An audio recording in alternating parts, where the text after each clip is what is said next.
अस्सलाम वालेकुम व्यूअर्स, कैसे हैं आप सब लोग। उम्मीद है खैरियत से होंगे और बहुत खुश होंगे। आज मैं बना रही थी पिज़्ज़ा, तो मैंने सोचा आपके साथ पिज़्ज़ा डो रेसिपी शेयर की जाए, क्योंकि काफ़ी लोगों के प्रॉब्लम्स होते हैं।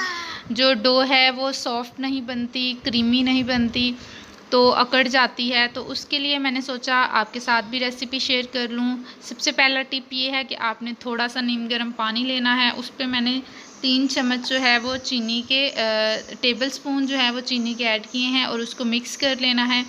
और उसके बाद 1 टेबल स्पून के करीब यीस्ट ऐड की है और अब हम इसको मिक्स करने के बाद एक्टिव होने के लिए छोड़ देंगे।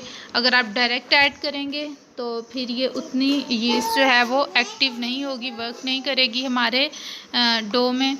तो इसलिए आपने ये पहला टिप याद रखना है। उसके बाद मैंने 5 कप जो हैं वो मैदा के लिए हैं और इसको भी हम जो है इसमें 1 टेबल स्पून के करीब नमक ऐड किया है। 2 टेबल स्पून मैंने 2 और 1 आधा चम्मच टेबल स्पून जो है वो मैंने इसमें मक्खन के ऐड कर दिए हैं, अगर आपके पास ऑयल है। और फिर हम इसको गूंदना शुरू कर देंगे।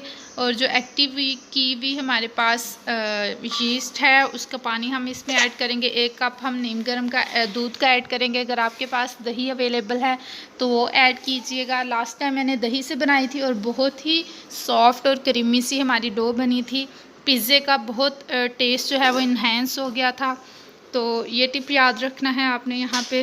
और उसके बाद आपने तीसरा काम जो करना है, इसको गूंदना बहुत अच्छे तरीके से है। इसमें कोई भी लम्स नहीं रहना चाहिए और प्रॉपर गूंदा हुआ आटा होना चाहिए।